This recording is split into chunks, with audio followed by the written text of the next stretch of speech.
Assalamualaikum warahmatullahi wabarakatuh. Apa kabar anak-anak hari ini? Pada hari ini kita akan mempelajari tentang meyakini kitab-kitab Allah menjadi generasi pencinta Al-Quran yang toleran. Adapun tujuan pembelajaran kita pada kali ini, melalui model pembelajaran Discovery Learning, kalian mampu menjelaskan makna iman kepada kitab-kitab Allah dengan benar, serta memiliki rasa ingin tahu terhadap sejarah kitab-kitab Allah dan terbiasa membaca Al-Quran setiap hari. Mari renungkan, apa jadinya apabila kita menaiki kendaraan di jalan namun tidak memiliki tujuan yang jelas? Kita hanya akan berputar-putar tapi tidak tahu kemana akan pergi. Selain itu, kita hanya akan membuang-buang bahan bakar dan bahkan lama-kelamaan kita bisa tersesat. Juga dengan kehidupan di dunia ini, jika hidup ini tidak memiliki arah yang jelas dan tujuan yang benar, maka hanya akan menghabiskan usia tanpa memiliki manfaat dan kemudian tersesat. Karena itu, Allah menurunkan kitab-kitabnya, kitab Taurat, kitab Zabur, kitab Injil, dan kitab Al-Quran. Kitab Taurat, kitab ini diturunkan kepada Nabi Musa alaihissalam sebagai pedoman dan petunjuk bagi Bani Israel, sesuai firman Allah Subhanahu wa Ta'ala yang artinya, dan kami berikan kepada Musa kitab Taurat, dan kami jadikan kitab Taurat itu petunjuk bagi Bani Israel dengan firman, janganlah kamu mengambil penolong selain aku. Quran Surat Al-Isra ayat 2. Kitab Zabur, kitab ini diturunkan kepada Nabi Daud alaihissalam sebagai pedoman dan petunjuk bagi umatnya.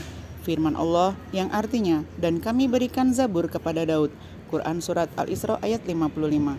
Kitab Zabur atau Mazmur berisi kumpulan nyanyian dan pujian kepada Allah atas segala nikmat yang telah dikaruniakannya, selain berisi zikir, doa, nasihat, dan kata-kata hikmah.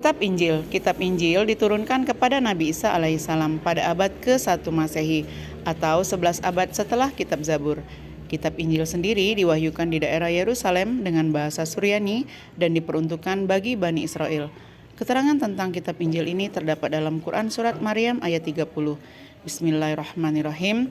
Qala inni abdullahi ataniyal kitabi wa ja'alani nabiyya, yang artinya, sesungguhnya aku, Nabi Isa, hamba Allah. Dia memberiku kitab Injil dan dia menjadikan aku seorang nabi. Pun isi secara umum, kitab Injil adalah sebagai berikut.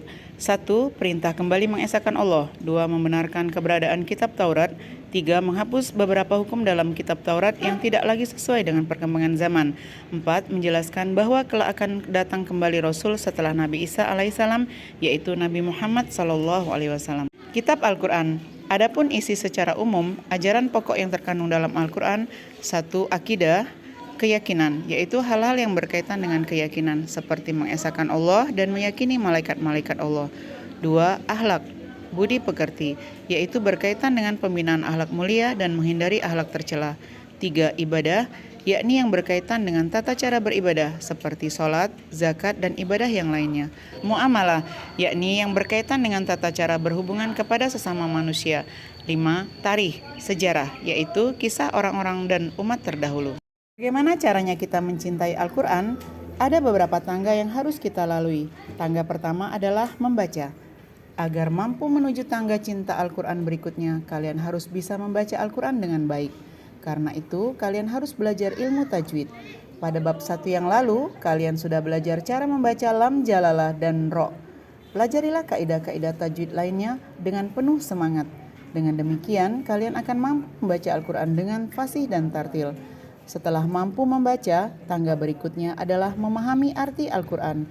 Memahami arti dapat dilakukan dengan cara membaca terjemah Al-Quran, serta mengikuti majelis-majelis kajian Al-Quran, seperti yang kalian pelajari pada bab 1.